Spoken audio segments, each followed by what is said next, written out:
Well, Erik back at Carrington today, and he's preparing for the game of Brentford that might really kickstart his long tenure at Manchester United, only to his sacking as the manager of Manchester United. Welcome to the United Matters channel. How are you guys and where you watching us from? I go by the names of Rock and David. Smash the like button, comment and share. If at all you're watching us for the very first time, endeavor to subscribe to this channel so as not to miss out on stories that we do upload in here on a daily. Rock and David, he's my name, and hope you guys are really having fun and continue to obviously do the needful and obviously put in the required shift all together to subscribe to this channel to see that everything really moves on as planned. We are here to bring you the latest news and information coming in through for Manchester United and international break. First week done. Today is a Monday, and as I told you, we are now 4 days or 3, if at all it's a Tuesday if at all it's a Tuesday in whichever country you are,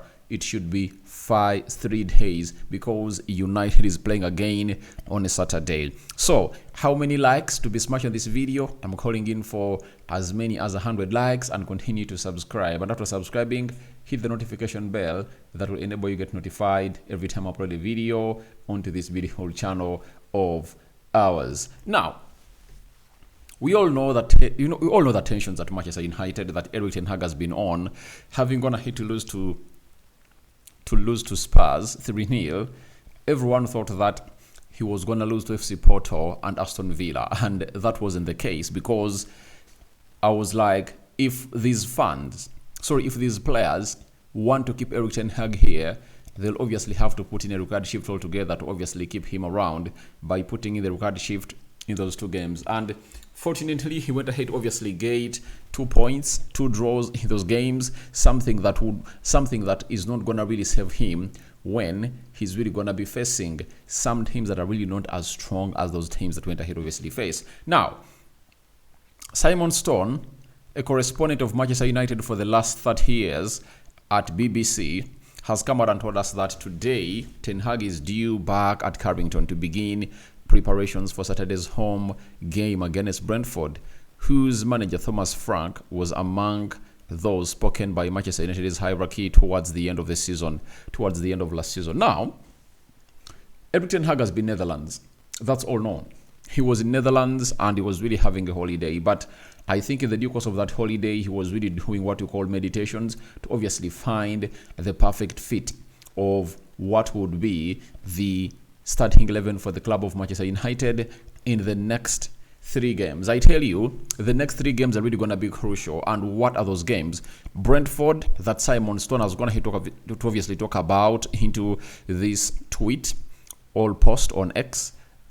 And midweek Fenerbahce, and next weekend on Sunday playing a team called West Ham.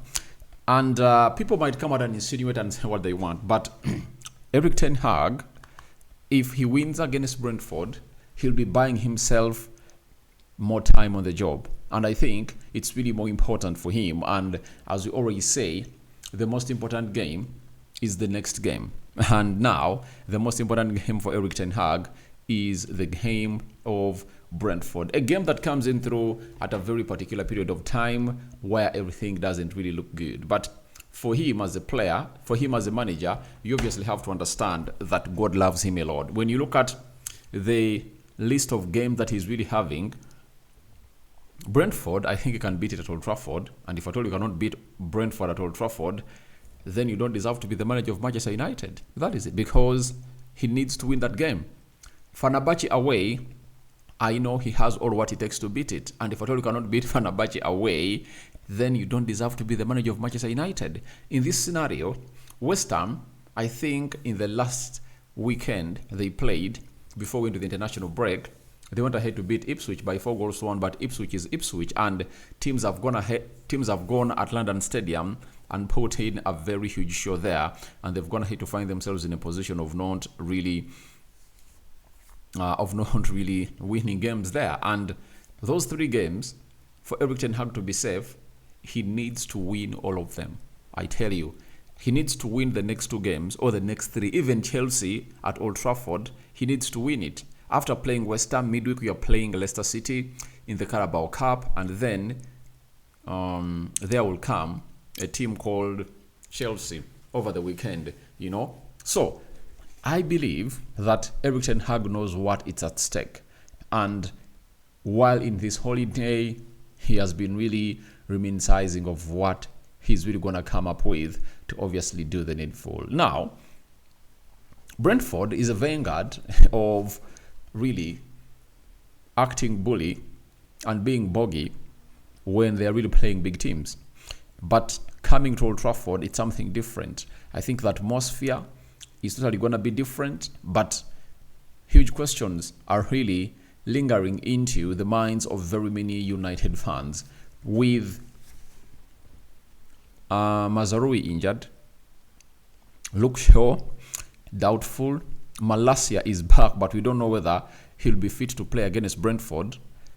What will Erik ten Hag do? Garnacho's injury, is he really going to feature?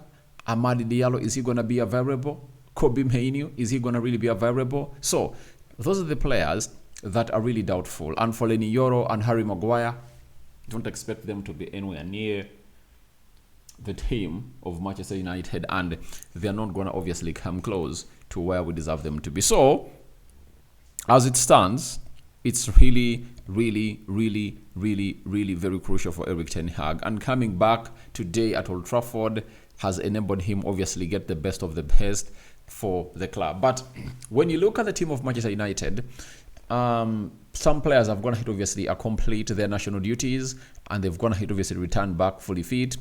Matthias de Ligt, he played I think 9 minutes in the game of Hungary, where Holland drew with Hungary 1-1. He came in through after Virgil van Dijk was red carded. Then today he was one of the unused substitutes as the side of Netherlands was beaten by Germany by 1-0. Zexi came in the 73rd minute, meaning that he played close to 20 minutes in that game. And in the game of Hungary, he went ahead obviously play some huge 70 minutes. So that shows you exactly that he has those players fully fit. For Portugal, I think they're playing on Tuesday. That is, they're going to be taking on another side after beating Poland by 3-1. Bruno and Dalot are really going to return, and we'll pray to it that Dalot returns. But as I know how this manager really chooses the team, I don't think that Dalot is going to be starting on Tuesday when Portugal is playing their last game, because all I know is he goes ahead obviously sometimes use Semedo or Dalot, and Dalot playing some good minutes in the game of Poland. That means he's not going to be returning in here for you. Eriksson played almost the entire match. Denmark versus Spain, they lost by 1-0. Rasmus Højlund came in through and played 17 minutes. And for Rasmus Højlund, there were worries that he never took part into the training session on Sunday, but today he was part of the training team of Denmark and is preparing for that game. And I anticipated that he's really going to start. So Lindelof also playing for Sweden. I think Sweden is through with its games and he's still fully fit. So Ugarte obviously doing good. Lisandro Martinez, we will anticipate what will happen from the game Argentina is going to play and see him really return to England, and very many other players. So Onana has been in Kampala, Uganda, and they've gone ahead to beat Kenya by 1-0 at Nambole Stadium.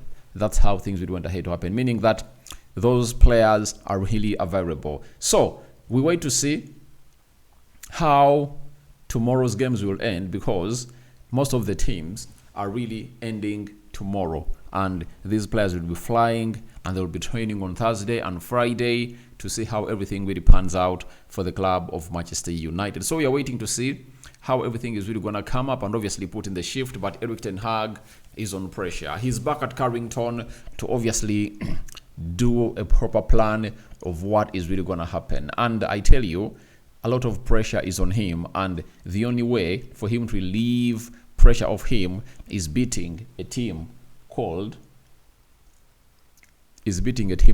Brentford. The moment he beats Brentford, whether convincingly or not, I tell you, he would have gone ahead to buy himself more time at the club of Manchester United, because if he wins the next 3 games in the Premier League, Brentford, West Ham, Chelsea, though it looks like a hypothetical and something that is really not going to happen, he will really have gone ahead, obviously, secure his job for the rest of the year, because most people are like, he's not going to really reach Christmas. Yet for me, I believe he's going to reach Christmas, because to show you that Erik ten Hag is really that lucky and God is with him, he gets a draw at FC Porto, and then he finds himself drawing with Aston Villa, a side that we believe it's a new force to reckon with into the Premier League. So what other favor do you need to be playing Brentford next at Old Trafford? Not away, because if you're going to play Brentford away, it would have been a different scenario altogether. But you are playing them at Old Trafford, and I believe Ten Hag has all what it takes to obviously beat this team, because if you're having Casemiro there, you're having Dallo, Amhadi Diallo, Garnacho, Rashford. I know those people are really going to be returning, and they'll be doing a very huge showcase onto Saturday this week. So guys, I call upon for your reactions into the comment section below about Erik ten Hag back at Carrington to prepare for the Brentford tie. Welcome in the comment section below. There is a clique that doesn't want him here, but I tell you, he's still here. He's still here, and you're going to really know that Ten Hag has something that keeps him on the job, and it's how sometimes he gets things wrong, and when things worsen, there is the way he really does the needful and obviously plays safe to obviously get his job. But all in all, these 3 games are really going to be very crucial for the future of Erik ten Hag. If he messes off, starting with Brentford, I tell you, he would have gone ahead, obviously, buy himself a ticket back to Netherlands, where he has been the previous 1 week. Smash the like button close at 100 times. I'm calling for your reactions in the comment section below. You can as well tell me which player do you want in and which player do you want out in here, and I'm out.